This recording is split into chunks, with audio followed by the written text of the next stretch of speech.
Test 1, 2, 3.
Assalamualaikum everyone, we'll get started in a few minutes. Thank you to everyone who's joined so far, and we look forward to the talk today.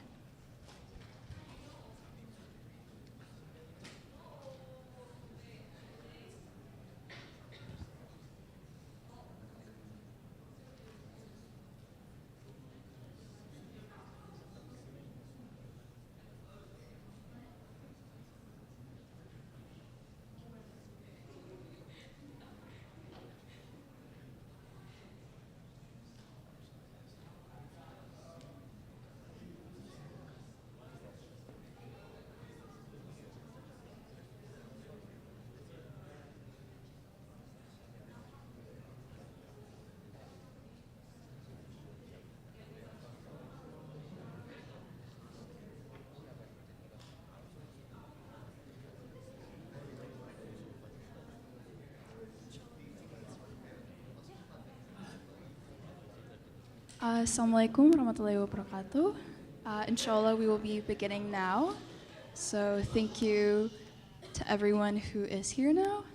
Bismillahirrahmanirrahim. Alhamdulillahi rabbil alamin. Wassalatu wassalam asyhadil mursalin wa ala alihi ashabihi wajma'in. Assalamualaikum warahmatullahi wabarakatuh. Thank you everyone for joining us today. My name is Nadia and I will be moderating our session today. A big thank you to all of our sponsors and the Muktamar Planning Committee, IMSA, MISG for organizing Muktamar this year and ensuring that we can reach as many people as possible. And a big thank you to every person who contributed to planning the session. So first off, I'd like to introduce the event for today and our objectives. Our session today is titled Healing the Mind and Soul, the Intersection of Socio-Emotional Wellness and Faith. Today we aim to explore the importance of being mindful of our socio-emotional wellness and recognizing the impacts our community and surroundings have in building healthy social and emotional facets in our lives. In tandem with the theme, the blessings of companionship in our journey, we seek to emphasize the importance of fostering healthy connections to guide us on the path of strength.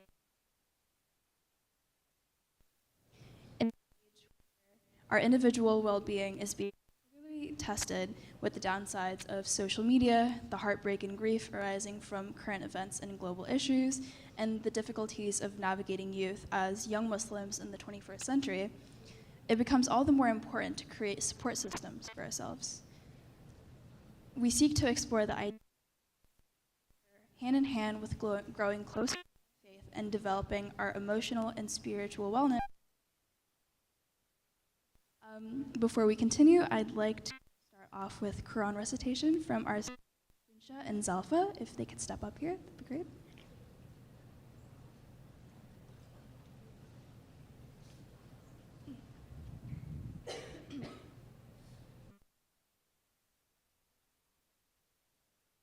وأنزل من السماء ماء إن ذلك لآيات لقوم يسمعون وإن لكم في الأنعام لعبرة نسقيكم مما في بطونه من بين فرث ودم لبنا خالصا سائغا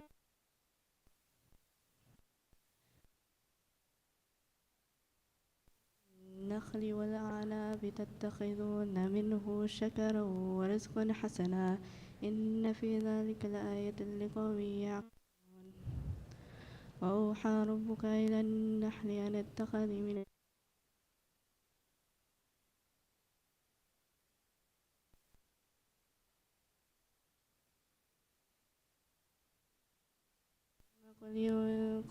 ثم كلي من كل الثمرات فاسلكي سبل ربك ذللا يخرج من بطونها شراب مختلف ألوانه فيه شفاء للناس إن في ذلك لآية لقوم يتفكرون صدق الله العظيم.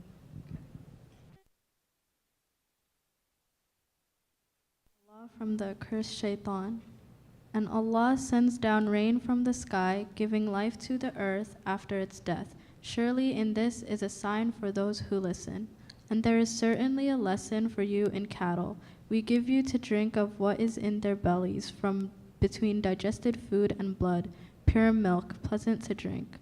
And from the fruits of palm trees and grapevines you derive intoxicants, as well as wholesome provision. Surely in this is a sign for those who understand.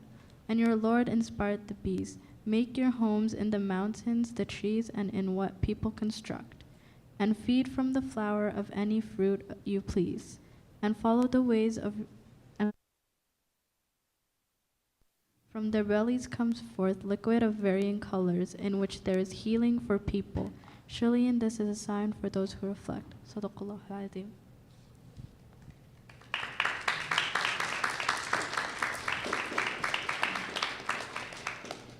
Thank you so much, Queen Salan Jalfa. Next, I'd like to introduce our speaker for today. We are joined by Dr. Susie Ismail, who is the founding director of Cornerstone, a nonprofit faith-based group communication intervention organization with several locations around the world that focuses on youth, family, marriage, identity, socio-emotional wellness, and relationship building. She is the author of several books, including Modern Muslim Marriage, When Muslim Marriage Falls, and others. She specializes in educating and empowering women, youth, vulnerable populations by presenting a range of workshops, lectures, programs, diversity seminars, and corporate trainings, both nationally and internationally. She is a visiting professor for over a decade in the communications department of Rutgers University and DeVry University, and Dr. Ismail has researched, written, and presented extensively on the intersectionality of education, faith, communication, and culture. Dr. Ismail has been interviewed on numerous media outlets and is often featured on talk shows, radio and television broadcasts, and podcasts regarding her work.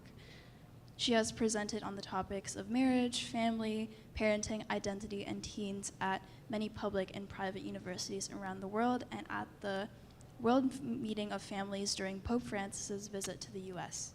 She traveled to the border of Syria to work with refugee women, families, and orphans, and continues her work with resettlement and relief agencies providing integration intervention. For many years, Dr. on nonprofit boards, commissions, and organizations. Her humanitarian work has been recognized with numerous awards, including the Ambassador for Peace Award and the Visionary Muslim Award. She holds a Master's of Art in Communication and a Master's of Philosophy in Human Services and a PhD.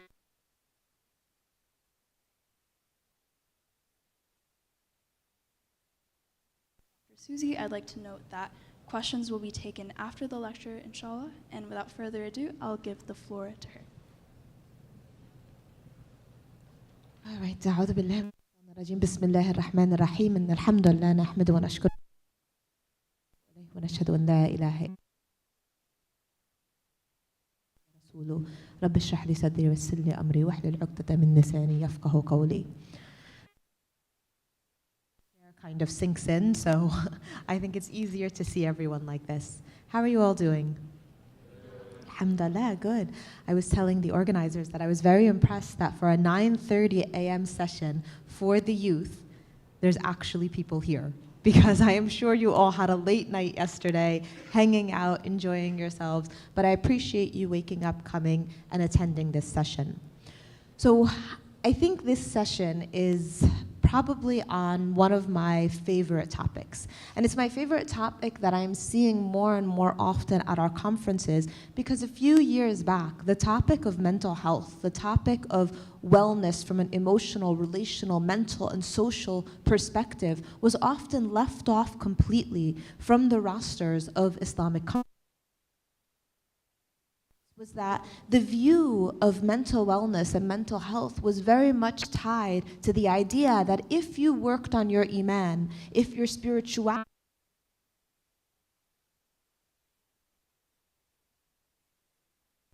then you should have no mental health problems. Then you should not struggle with depression, you should not struggle with anxiety, you should not struggle with socio-emotional, relational elements that cause difficulty in life.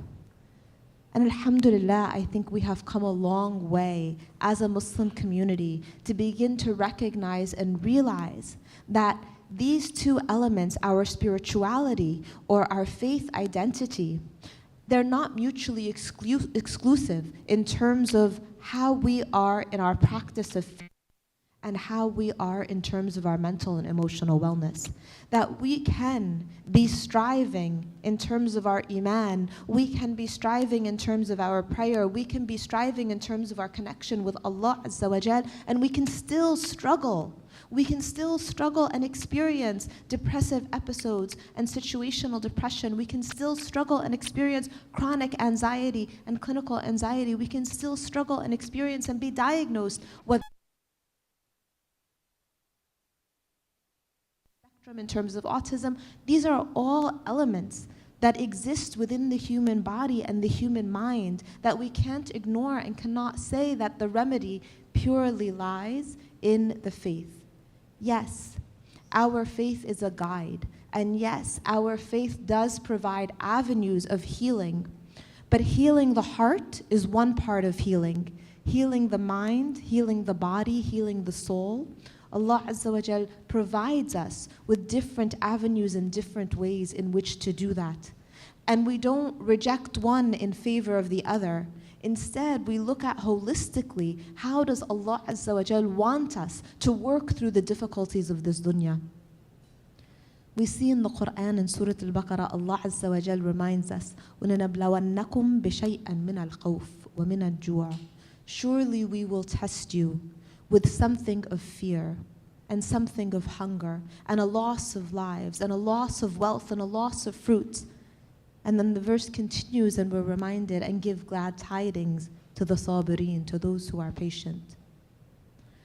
How many of you lived through the COVID era of education that was online? How many of you had schools that went wholly online?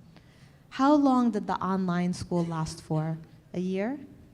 Year and a half, 2 years in some places, right? Okay. How was that for you guys? Yeah? You're like, let's do it again? Okay. No, you didn't like it. No, okay. Why didn't you like it? What was wrong during that period?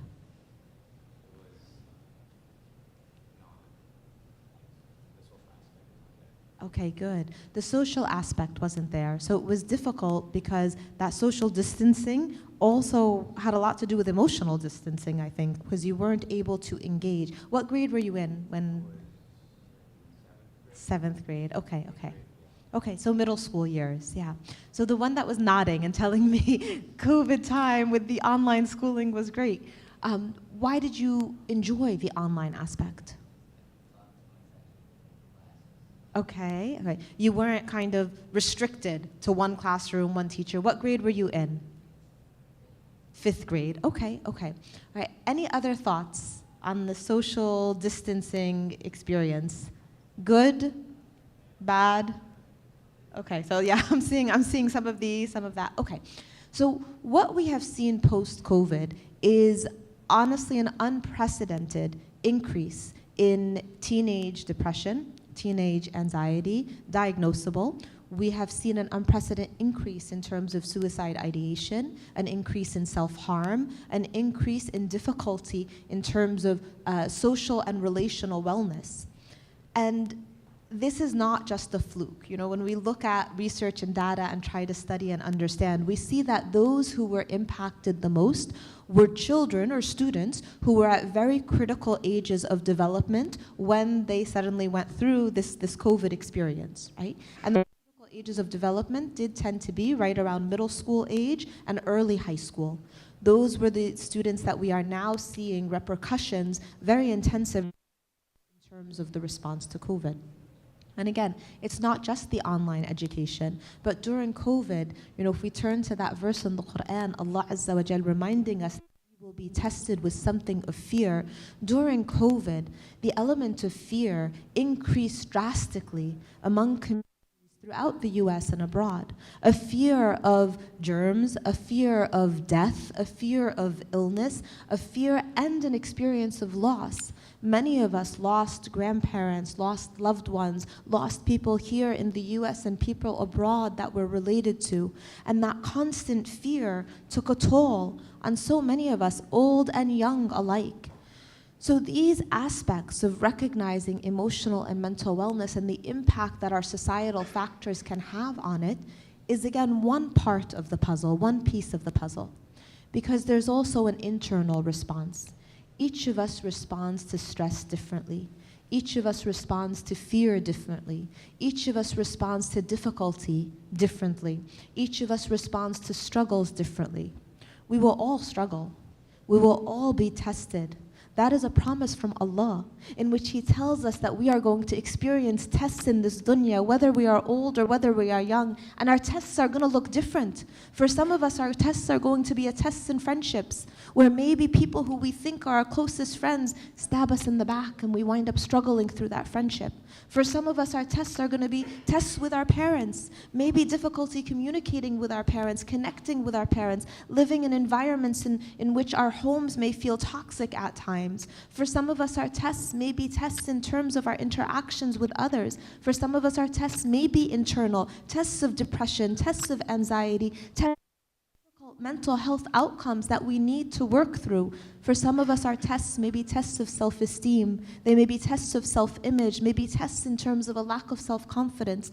And for some of us, our tests may be tests in our spirituality. Tests in questioning, who am I? Tests in questioning, what do I believe? Our tests come in different shapes, different forms, different colors, different sizes, and in so many different ways. But those tests exist. Allah also reminds us in the Quran, لا يكلف الله نفسا إلا وسعها. That what Allah will never burden a soul with a burden that's greater than that soul can bear. And so many times in our lives, we may be tested, not necessarily in the ways that we want, but we may be tested in the ways that we need.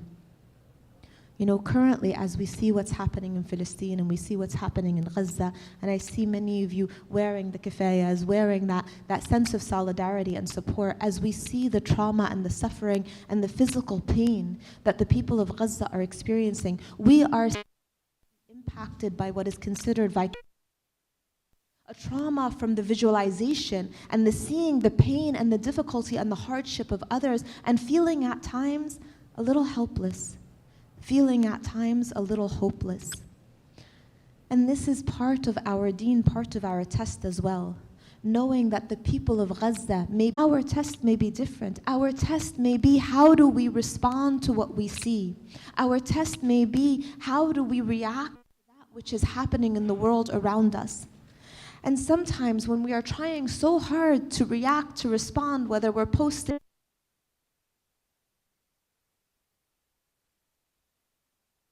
out, we ourselves can be affected mentally, emotionally, and relationally.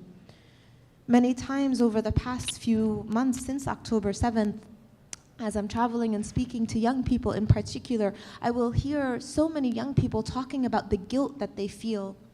They feel like they can't necessarily go out with friends maybe, or they feel like if they're taking time for themselves for some sort of entertainment or something, they guilt. A sense of, how can I smile? How can I laugh? People of Gaza are living in such oppressive, unjust conditions. And yet again, we go back to that verse in the Quran, لا يكلف الله نفسا إلا وسعها. That our tests are different. And the tests of those in Gaza are different than our tests. But again, we ask ourselves, what is my role? What can I do? And recognize that Allah grants us blessings in different ways. And because we are granted blessings that are different than the blessings that the people of Gaza have, and they too are blessed, but blessed in a different way. Blessed in that, insha'Allah, every shaheed of the shuhada of Gaza will, insha'Allah, reside in Jannah. They are blessed in ways that differ from our blessings. That doesn't mean that we reject the blessings of Allah. Instead, it means that we ask ourselves, what can I do with these blessings? But what happens when you feel emotionally exhausted? What happens when you feel depleted, when you feel that the impact of the situations in the world around you is affecting your outlook, affecting the way you communicate, affecting the way that you feel? So first, again, when we turn to the Quran, we see a recognition and a remedy. We see that in Surah Al-Kahf that we read every week from Friday to Friday, metaphoric cave, an ability to turn away from that which may be impacting us, to recollect ourselves, to reflect, to ask ourselves, how should I respond? Now, we've talked a little bit about the visualizations of pain and suffering and trauma that we are seeing online in terms of what is happening in Gaza, but we also see another side of the coin. When we are on our Snapchat, when we are on our Instagram, when we are on our B-Rails, right? A lot of times we see other images that can also impact our social, emotional, and mental well-being.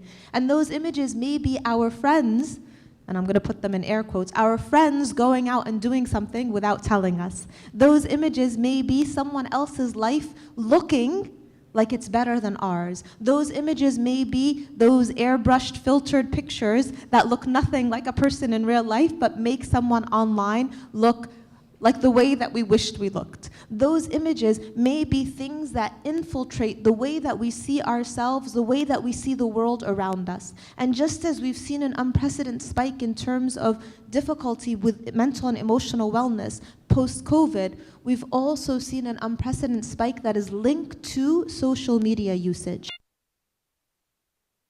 The more time spent on social media, spent scrolling, spent on, again, whether it's the Snapchat or the Instagram or the Be Real, or even on YouTube. So many of us now consume materials consistently, and it's a constant barrage in which, because these devices are in our hands or they're on our Apple Watches or they're constantly around us, we don't detach.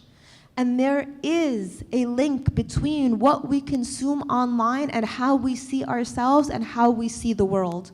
And that link can be very detrimental if we are not monitoring, if we are not putting away our devices, if we are not like I'm looking at anyone, but if we are not going into our own ghar. That ghar is so important, guys.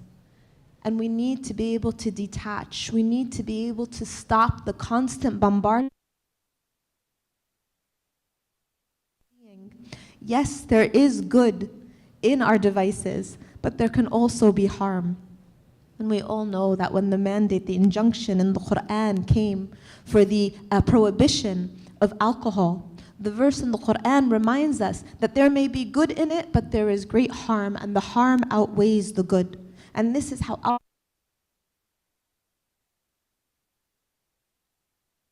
try to find that ghar, to find a place of reflection, to find a place of stepping away, to find a way where you can put away the devices, where you can re-engage in the real world. But I also challenge you to reflect. Reflect on your own mental and emotional wellness. Do you find yourself having difficulty with functionality? Meaning, is it hard to get up in the morning? And when you get up in the morning, do you feel sometimes like you don't want to go through the day? Do you struggle with your interactions with others? Do you ever have thoughts in which you may think about harming yourself? Do you ever have thoughts in which you feel like you don't want to be here anymore? It's important to talk about these things. It's important to recognize that this does not make you a bad Muslim. This does not make you someone who has no deen. It makes you a human being who is being tested by Allah. And just because physically we may not see the illness, we may not see the test outwardly, it doesn't mean that the test doesn't exist internally. And it's where you have to stop and ask yourself, what does Allah want me to do with this test? What am I supposed to learn? What am I supposed to do to work through this difficulty? And so many times, the answer may come in the form of another person. It may come in the form of your community. There is a reason why Allah Azza wa Jal chose each and every one of you to be in this room today.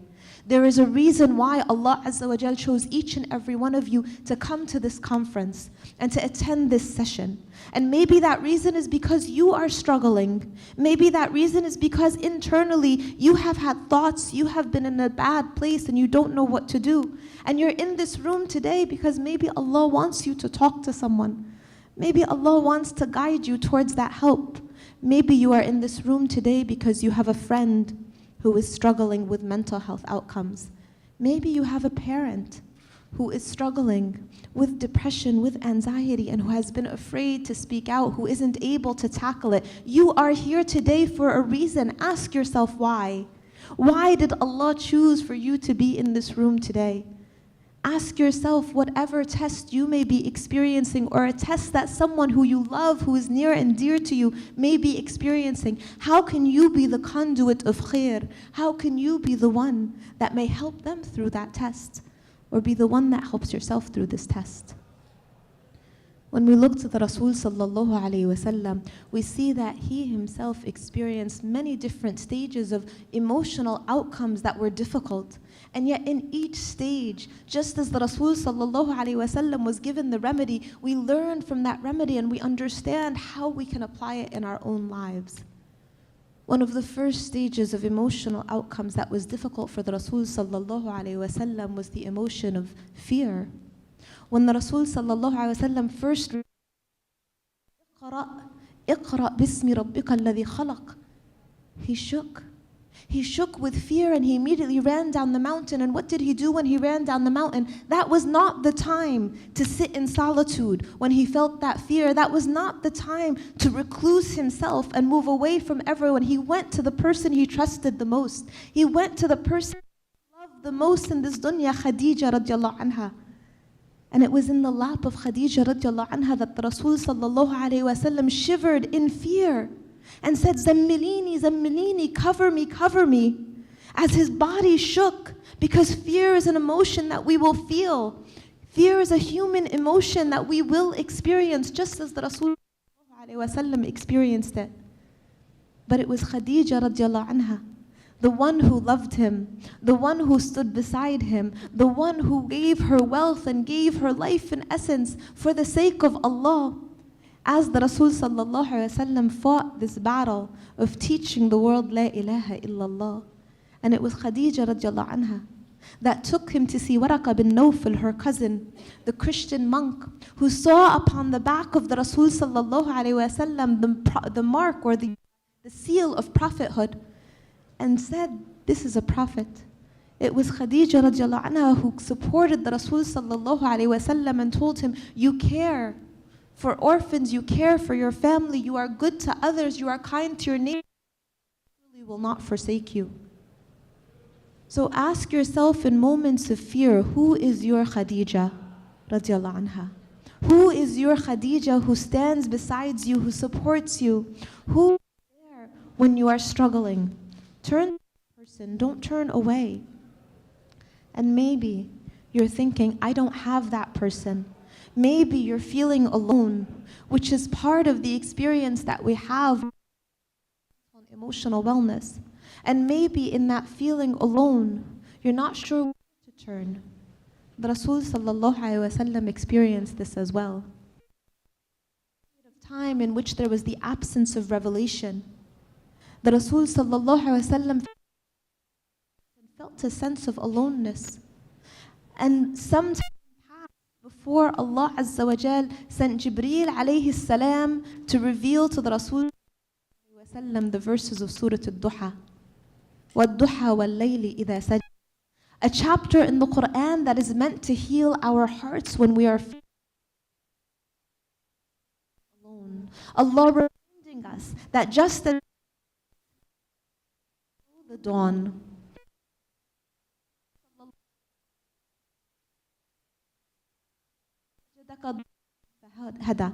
have we not you refuge? Allah Azza wa Jal reminds us that there's going to be ups and downs in our life. There's going to be moments of joy, moments of excitement, moments of happiness, and moments of deep difficulty, moments when we feel alone.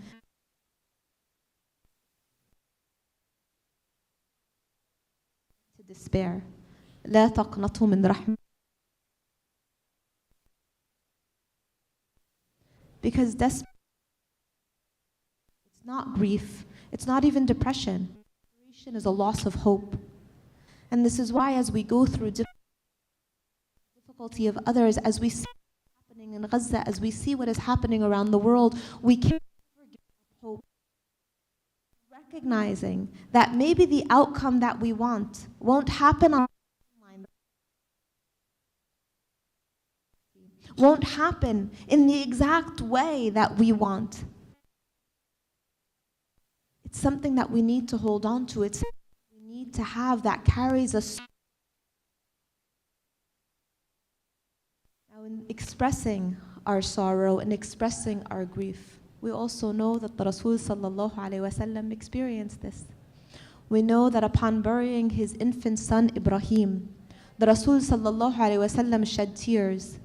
And as the people around him turned to him, seeing the tears falling down his face, they asked the beloved Prophet of Allah, this is the qadr of Allah. How could you cry? And the Rasul sallallahu alayhi wa sallam answered and said, الْعَيْنِ تَدْمَعْ وَالْقَلْبِ يَحْزَنُ. The eye sheds tears and the heart feels sadness, but the tongue does not speak a word that is displeasing to Allah. Sometimes we do need to have a good cry. Sometimes we do need to express our emotions, not to hold them in, not to pretend that we have this strong visage and not act upon that feeling of heaviness that we may have. It's okay to cry. It's okay to cry out of sadness. It's okay to cry out of frustration. It's okay to cry out of fear. But know that you're not alone. And know that Allah has sent you people in your life. Maybe they're family members. Maybe they're not. Maybe they're friends. Maybe they're not. Maybe they're counselors. Maybe they're not. Maybe they're teachers. There are people that Allah sends in your pathway that are meant to help you through those most difficult of times. Because there is no test that Allah brings to us that He will not see us through. It's just about being able to find those avenues and those pathways in terms of how we can move forward. How are we doing on time?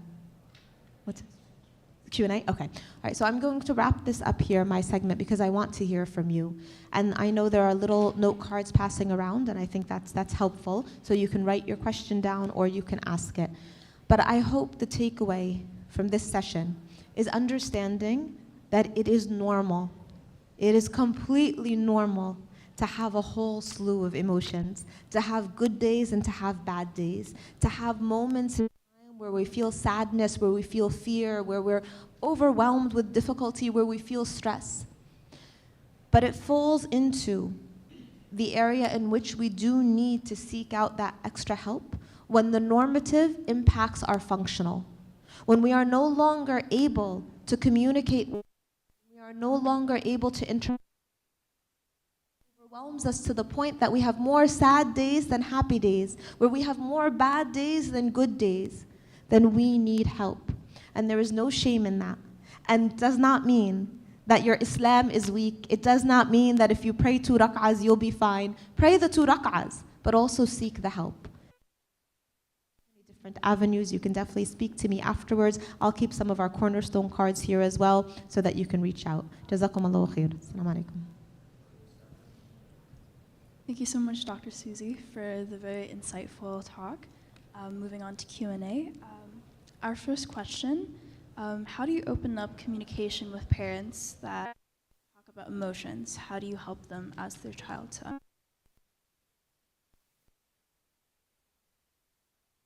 open up to parents who don't really talk about emotions? You know, how do you get them to be willing to even have a conversation? I know for a lot of parents and a lot of generations maybe of parents who immigrated to this country, who came from homes and households and communities in which mental health was not discussed, it's hard to talk about this topic.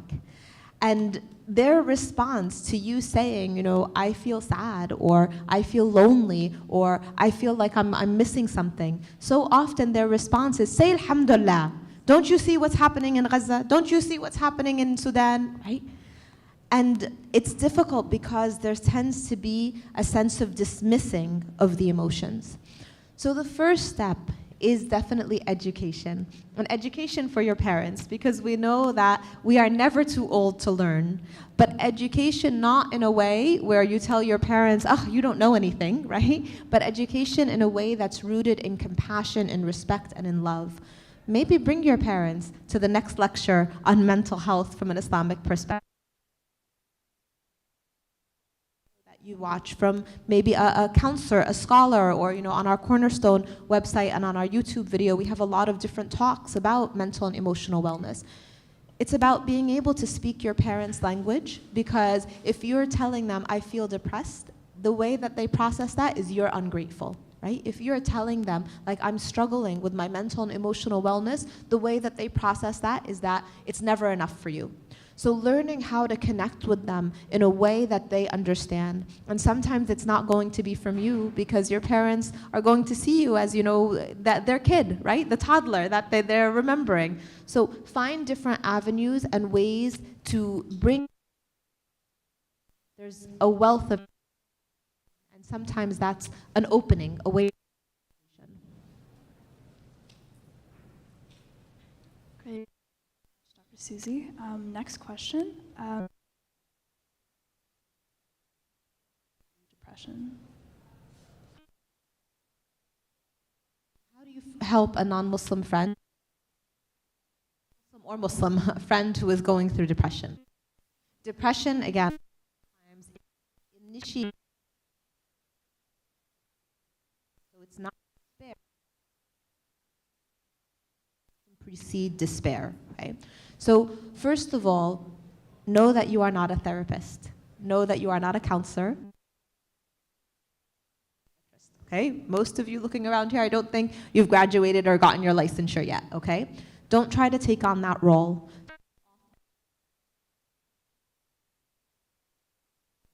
The role of therapist, the role of guiding them, through their difficulty. Your role is as a friend. And as a friend, you be the source of resources. Educate yourself, arm yourself with resources. We have at Cornerstone a list of different and also non-Muslim practitioners that specialize in different areas. So we have, guidance in terms of dialectical behavior, the rapid eye movement desensitization process. A lot of information out there. If you go, that gives a bit breakdown.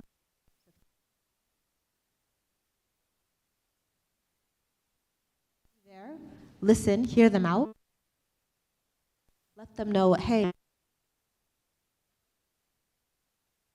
really think you should give this counselor, you should talk to this therapist, and maybe be there beside them as they do it. If they listen, like, I want to be there when you make that, I don't even mind going with you to that first visit. They say, well, my parents would never agree. Maybe tell them, hey, why don't we go talk to your parents together?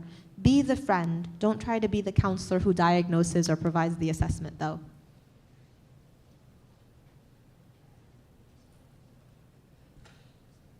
I think that we should not cry and remain strong.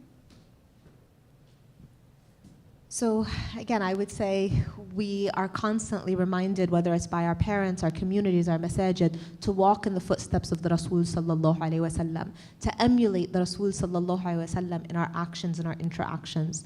So if there is a stereotype, male or female, that you shouldn't cry, that you're not strong if you don't cry, is there anyone strong who had greater emotional intelligence, who had greater empathy than the Rasul sallallahu alaihi wasallam? The answer is no. And if we are to walk in the footsteps of the Rasul sallallahu alaihi wasallam, then we know what it means to be a strong mu'min. It means to stand in strength against injustice and oppression, but it also means to have a softness of heart and to have a human compassion and empathy in which we are merciful towards others. Our tears are that expression of that compassion and mercy. So be the one who starts to overturn the stereotype. And honestly, sometimes, not in this conference, but sometimes in our other emotional wellness conferences, we actually have a crying session. We have sessions in which it's a guided support group in which you shed those tears because there is so much release and relief that is embodied in those tears. So don't hold back. Let those from Allah, a mercy from Allah to be able to release our sadness in that way and be the one that changes the stereotype. Awesome, thank you. A personal question for myself. How can we as Muslim youth be mindful in choosing the right kind of community and companionship that allows us to stay grounded in our faith and well-being, especially in non-Muslim spaces in school or at the workplace? Ground ourselves